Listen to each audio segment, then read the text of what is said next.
नमस्कार। भारत के banking sector में आजकल एक बड़ी खबर की खूब चर्चा हो रही है।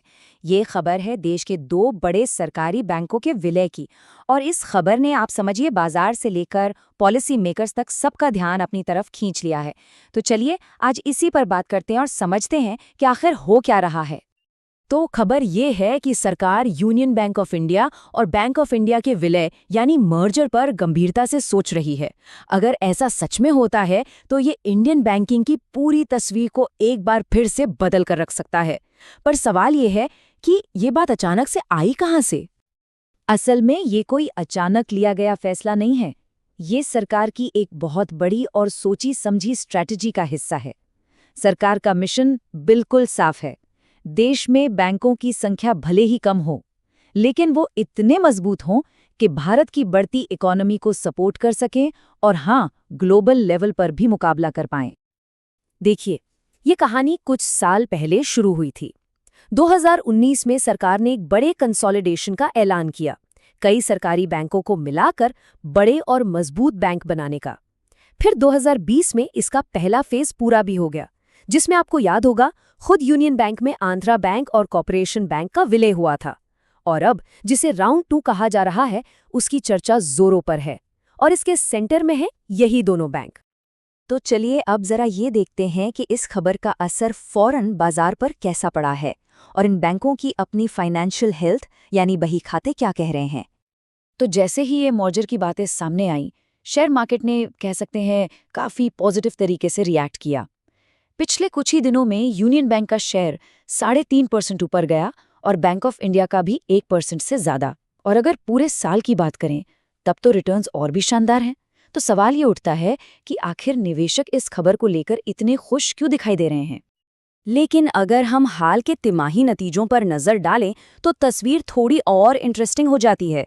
एक तरफ तो मार्केट मर्जर की खबर पर खुश हो रहा है, वहीं दूसरी तरफ देखिए, सितंबर तिमाही में यूनियन बैंक का मुनाफा 10% गिरा है, जबकि बैंक ऑफ इंडिया का मुनाफा 8% बढ़ा है। ये थोड़ा कंफ्यूजिंग लगता है ना? तो ये हमें बताता क्या है?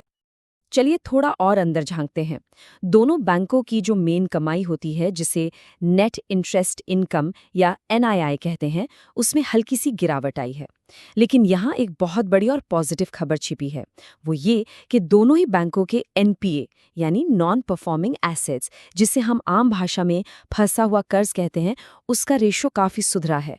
मतलब बैंक अपना डूबा हुआ पैसा वसूलने में बेहतर हो रहे हैं, जो किसी भी बैंक की हेल्थ के लिए एक बहुत ही अच्छा साइन है। तो इन सारे नंबर्स को, मार्केट के मूड को और सरकार की पॉलिसी को एक साथ रखकर कैसे समझा जाए, इसके लिए ये जानना जरूरी है कि जो एक्सपर्ट्स इस फील्ड को समझते हैं वो क्या सोच रहे हैं। फिनेंस एक्सपर्ट अनिल अग्रवाल का मानना है कि ये विलय सिर्फ आकार बड़ा करने के बारे में नहीं है, बल्कि ये दोनों बैंकों की बुनियादी मतलब स्ट्रक्चरल स्ट्रेंथ को बढ़ाएगा। सरकारी बैंक अब टेक्नोलॉजी और स्केल दोनों ही मामलों में पहले से कहीं ज्यादा मजबूत हो रहे हैं। तो मतलब साफ है, असली फोकस सिर्फ साइज पर नहीं बल्कि ताकत पर है। तो ये तो साफ है कि इस बड़े कदम में मौके बहुत बड़े हैं, लेकिन राह में मुश्किलें भी कुछ कम नहीं है। चलिए दोनों पहलुओं पर एक एक करके नजर डालते हैं। सबसे बड़ा मौका वो इस एक नंबर में छिपा है, नंबर 2। अगर ये मर्जर हो जाता है तो जो नया बैंक बनेगा वो स्टेट बैंक ऑफ इंडिया के बाद देश का दूसरा सबसे बड़ा सरकारी बैंक होगा। सोचिए ये कितनी बड़ी छलांग होगी। इससे बैंक की बड़ी बड़ी लोन देने की कैपेसिटी बढ़ेगी और मार्केट में उसकी पकड़ और भी मजबूत हो जाएगी। लेकिन जैसा कहते हैं ना, हर सिक्के के दो पहलू होते हैं। चुनौतियां भी कुछ कम नहीं है, बल्कि बहुत बड़ी हैं। जरा सोचकर देखिए, दो अलग अलग बैंक जिनका काम करने का तरीका, उनका वर्क कल्चर एकदम अलग है, उनके टेक्नोलॉजी प्लेटफॉर्म्स अलग हैं, और फिर हजारों कर्मचारी, इन सबको एक साथ एक सिस्टम में लाना, ये किसी बहुत बड़ी मैनेजमेंट पजल को सुलझाने जैसा है। और ये सिर्फ थ्योरी की बातें नहीं है। यूनियन बैंक के पिछले मर्जर में भी हमने देखा है कि ये दिक्कतें असल में कितनी बड़ी हो सकती हैं। तो आखिर में सवाल यही बचता है, क्या ये मर्जर इंडियन बैंकिंग की तस्वीर को हमेशा के लिए बदल देगा? इसमें कोई शक नहीं कि ये एक ऐसा कदम है जिसमें देश के बैंकिंग सेक्टर को और मजबूत करने की जबरदस्त क्षमता है। लेकिन इसकी कामयाबी इस बात पर डिपेंड करेगी कि इसे जमीन पर असलियत में कितनी अच्छी तरह से लागू किया जाता है। खैर, ये एक ऐसा सवाल है जिस पर आने वाले वक्त में हम सबकी नजरें बनी रहेंगी।